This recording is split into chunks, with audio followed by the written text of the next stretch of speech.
Well, hello, Church of the Redeemer. Pastor Daniel here on a Tuesday morning, June the 2nd. What a 3 months it has been. And really, what a week it has been.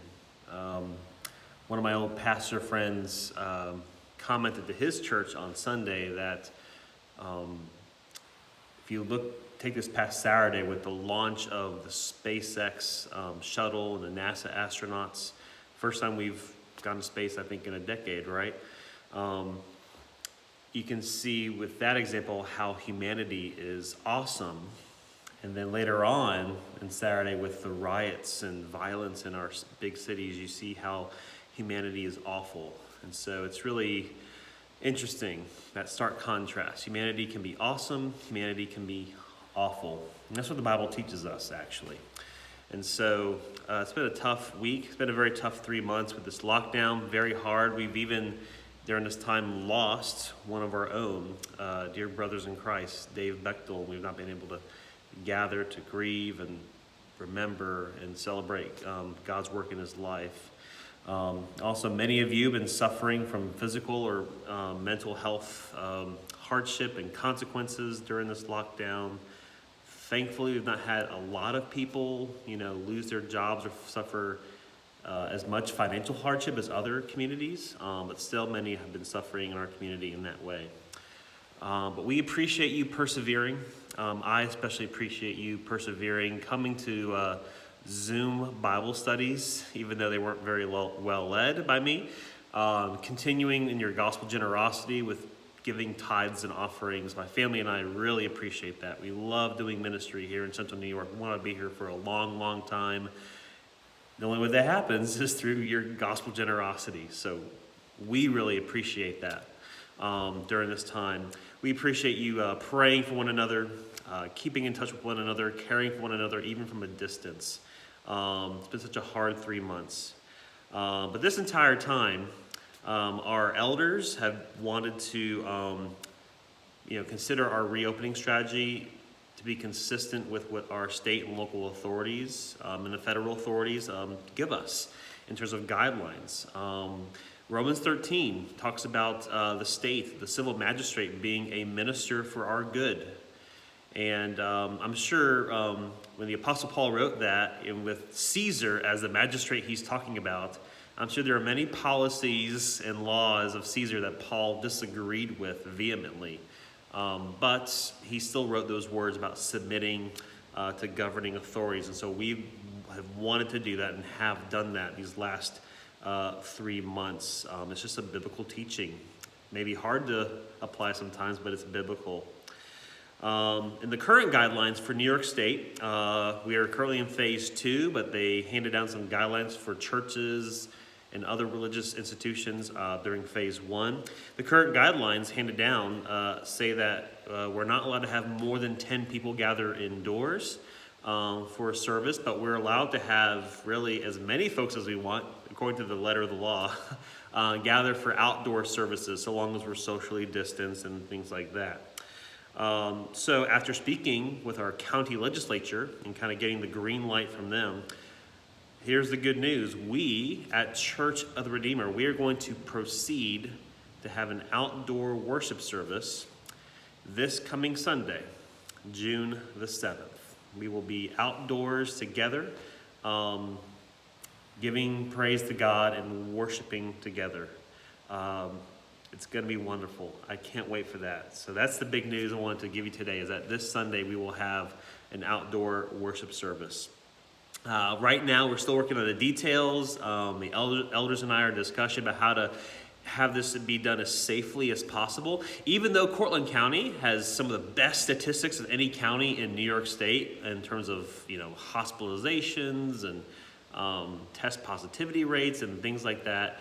Even though we're doing really, really well as a county, as a region, we want to be as safe and as wise as possible. So we're having discussions about all the logistics of this outdoor service, but it'll probably be in our church parking lot. That gives us a little more open space.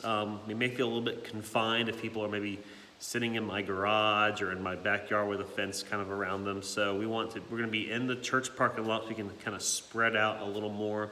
We're going to have this be at 10 a.m. this Sunday, obviously pending the weather.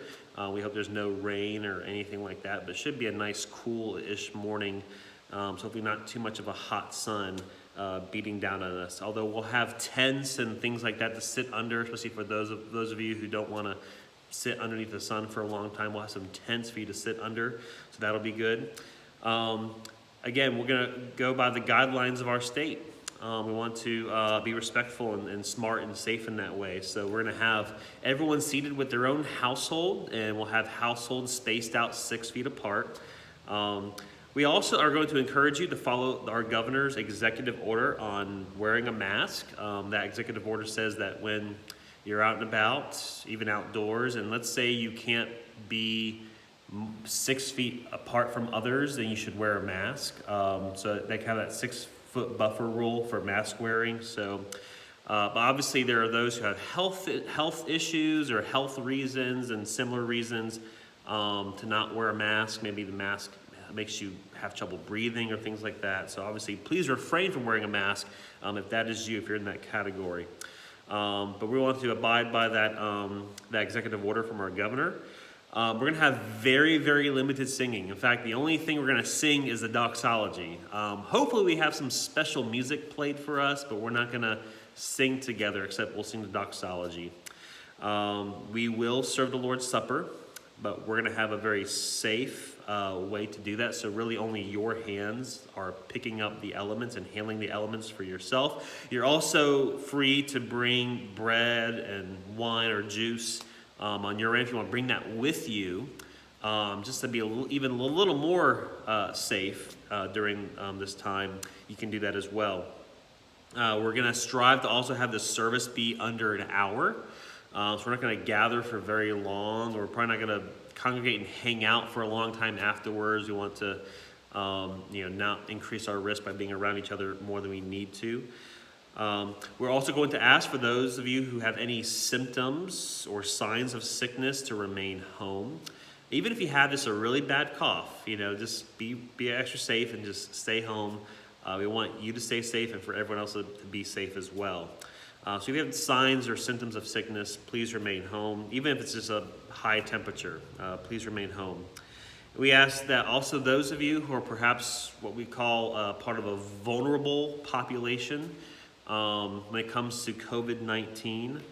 And vulnerable populations, are people who are the elderly or those who have pre-existing health issues and conditions or compromised immune systems.